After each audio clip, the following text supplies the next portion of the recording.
Hello, my name is Rich Howard, owner of Architectural Builder Supply, and this video is to bring you a closer look at the IVES number 066A3. This is an RS, MS, SS casement fastener in a polished aluminum finish. That's what it looks like when it comes in the package. And let's take some of these parts out and we'll start to do a physical review of the items. A casement fastener, think casement window.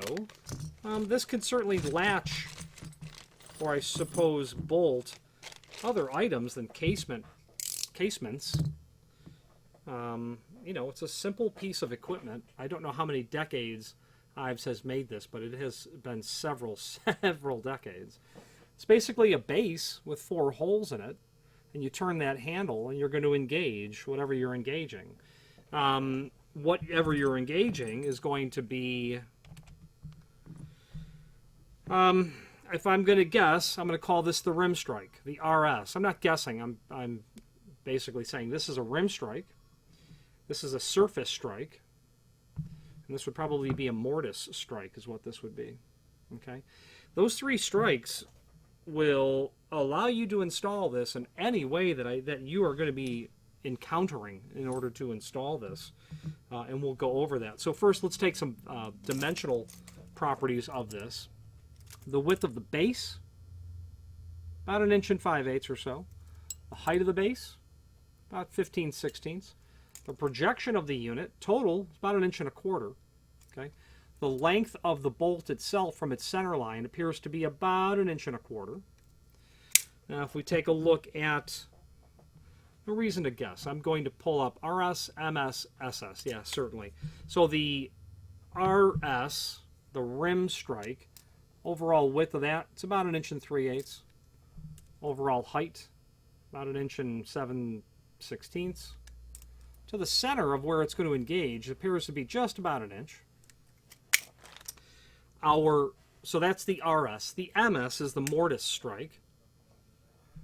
Overall height of that is going to be about 2 15/16 with an overall width of about 5/8. Then finally we have our SS, our surface strike. The height of that is going to be about 1 5/8 or 1 9/16, and its width about 9/16. Overall projection about 9/16 to the center, about 5/16, I'd say. Okay. It's going to include the fasteners that you need. There'll be a total of 6 screws, 4 for the body, and then 2 for the strike, whichever you end up using. Okay, plenty of screws. Well, you'll have all the screws you need. Now, there is a link below this video. I want to jump. Let's complete the information in the extended description below this video for use on windows to provide weather-tight fastening and security. You're always going to find that the installation of the material provides weather-tight fastening. Okay? You're going to find that it's narrower down here than it is up top. When the bolt comes in, it will draw itself tight. The same sort of concept exists on the surface and rim strike. It gets tighter at the bottom as you tighten the handle. It will draw it tighter. That's by design. Okay? Now, the information below, casement fastener, gives the dimensions which we've gone over for use on windows to provide weather-tight fastening and security. Also made for securing louver doors and small doors. Like I had said earlier, it can be used for anything you just kind of want to secure. It could be, there are cupboard latches. They do the same sort of job. This could be used for any sort of generic latching. These are available in solid brass or aluminum. The A in the part number tells us that this is an aluminum base material. Okay. Specify rim, surface, or mortise. This model comes with all 3 of them. Let's take a look at the link below this video to the product brochure on the camera, and we're going to go over this casement fastener along with the finishes that it's available in, etc., etc. And that's how we'll pick up. Let's switch to the screen view for moving forward in this video. Okay, now here's the page that we're looking at, and I wanted to touch on the product brochure first. And let's take a look at that. So we're dealing with the part number 066. 066. And as we scroll through the product catalog, well, we'll get to the 066. And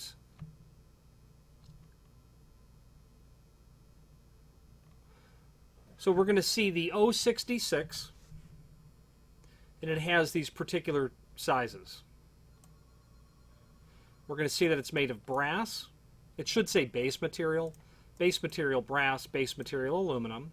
Then there's the 66, and you'll notice that it's larger. 2 1/16 high, 1 1/16 wide, and simply the larger version. Okay. Then in the spirit of casement material, here's a casement adjuster.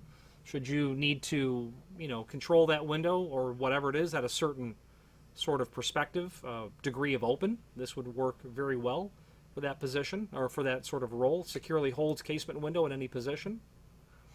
If you have this will also work on all kinds of stuff.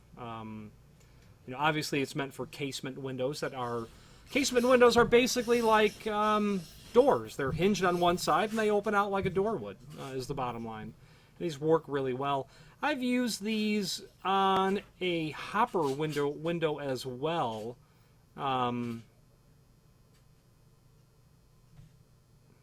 Worked on my hopper window because I had an incredibly thick wall condition where the length of the rod didn't matter of where it worked from. This portion was attached to the jamb. This was attached to the face of the hopper window. So back to our 66. Surface strike, rim strike, mortise strike, we discussed that. Ideal for securing louvered doors, small doors, aluminum or brass.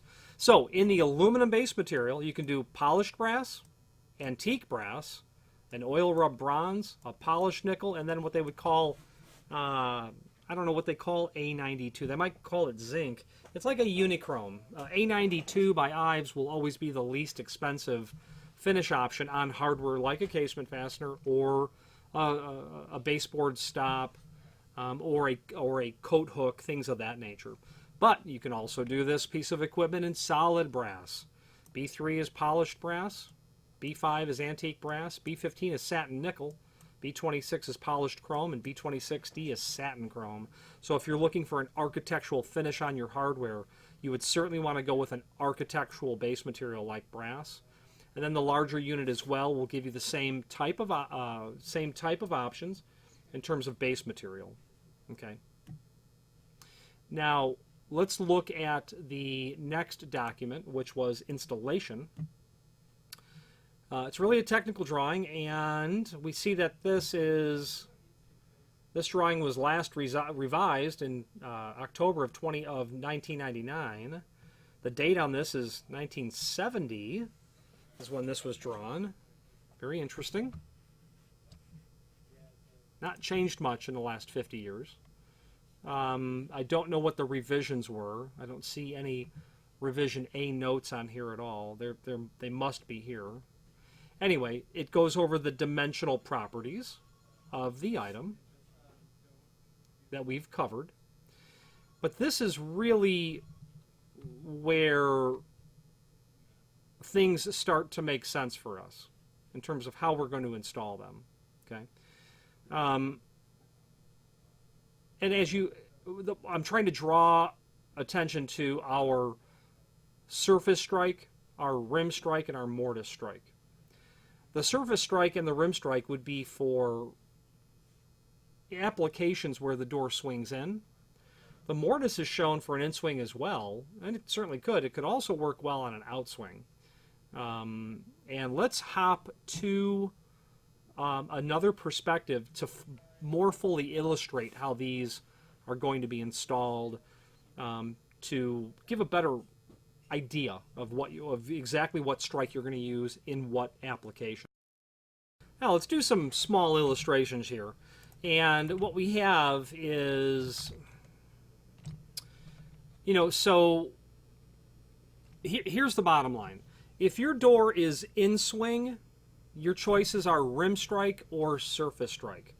So if your door swings in, Okay, here's your door. We're standing on the inside and it swings in towards us. Here's your frame.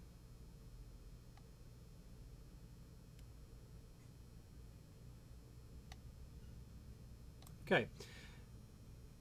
Your, you know, window, door, you know, whatever you're installing this on,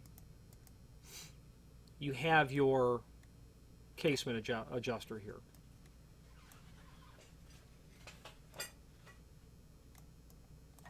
And you're going to rotate it clockwise to get it to lock. So what you can do is you can mount the surface strike on the surface of the casing. Okay, that'll go down, engage, and lock in. Now that would be for an instance, however, where you have a condition. If we're going to look at this frame in cross-section, if we're looking at it in cross-section, here's your door, the door swings in. So what I've specifically done here is I've left this large reveal here. If you're going to mount that surface strike here and your hardware here, that may not work because you have this inset, the distance from here to here. In that event, you might have trouble. However, if your door is basically flush, here's your surface strike, here is your casement adjuster, right? If you're basically flush, you'll be able to get that to hook in. So it's all a matter of this relationship between where the door is and the frame. Now, in either instance, regardless of the inset, you can take that mortise strike and install it here, because you can adjust where you apply that strike, how far in towards the face of the stop you install it. So you can mimic the exact, you can install it so that it meets your criteria. How deep you make this, what this backset is what I'm driving at. In a surface strike, it needs to be basically flush, okay? Or a very, very small inset. Now with a mortise strike, that, okay, so from this perspective, from this face and this face, we are standing on the pull side of the door. From this perspective, we are standing on the push side of the door, because now we're on the outside. And the way that that a mortise strike would work, what my application was on the window, and again in a cross section, I had a very deep frame, and my hopper window was way out here.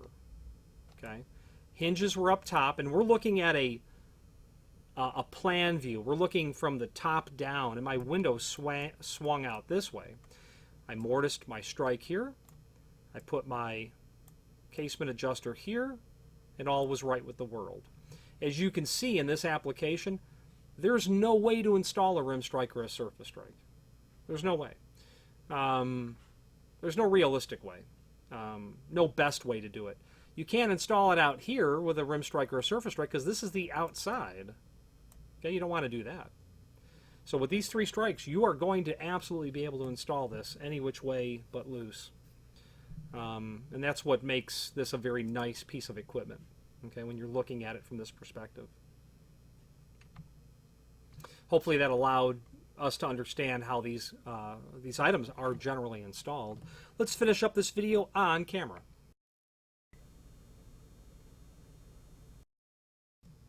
Now finally, there's a link below this video to the manufacturer's page where you can pull up not only all of the IVES products that we sell, but also a link to the manufacturer's website, as well as a link to the full product catalog.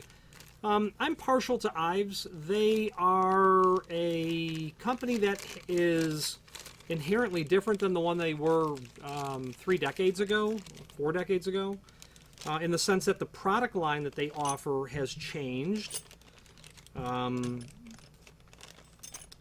You know, back when I was first exposed to the hardware industry in the mid-1980s, working very, very occasionally in my great-grandfather's hardware store. The length of that screw, by the way, is about 11/16. I'm going to say that it's a number 6 at the very most. Yeah, number 6. Well, you know what? 6 or 7. They don't indicate that, I don't believe. Oh, it's a number 6. 6 by 3/4. Forgive me. IVES didn't have a lot of the products they have now. Aluminum continuous geared hinges, ladder pulls, pin and barrel hinges, pivots. Those are relatively new. And with IVES becoming a part of, and I don't know the history, but Ingersoll Rand and now Allegion has this deployment of properties. Your Schlage, your LCN, your Von Duprin, your Zero, your IVES, to be able to supply material in all of the different categories that are needed. So IVES has the 066, and they've had it for decades, but they also have pivots. So be mindful, it's not the same company that it was, which is certainly a good thing. They offer more products, but unfortunately, in another respect, it's a bad thing in the sense that many of the products that you could buy from IVES once upon a time, they're gone. They're gone, discontinued forever. Can't get your hands on them anymore. But it's builder's hardware is what it is. And this is how life is. Speaking about their pivots, if you get into the need for commercial pivots, I like the IVES pivot line. Seems like it's very well-made material.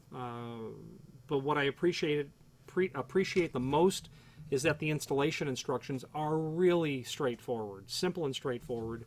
Other manufacturers will give you a technical drawing that has dozens of dimensions on it, and there's nothing on there that you don't need.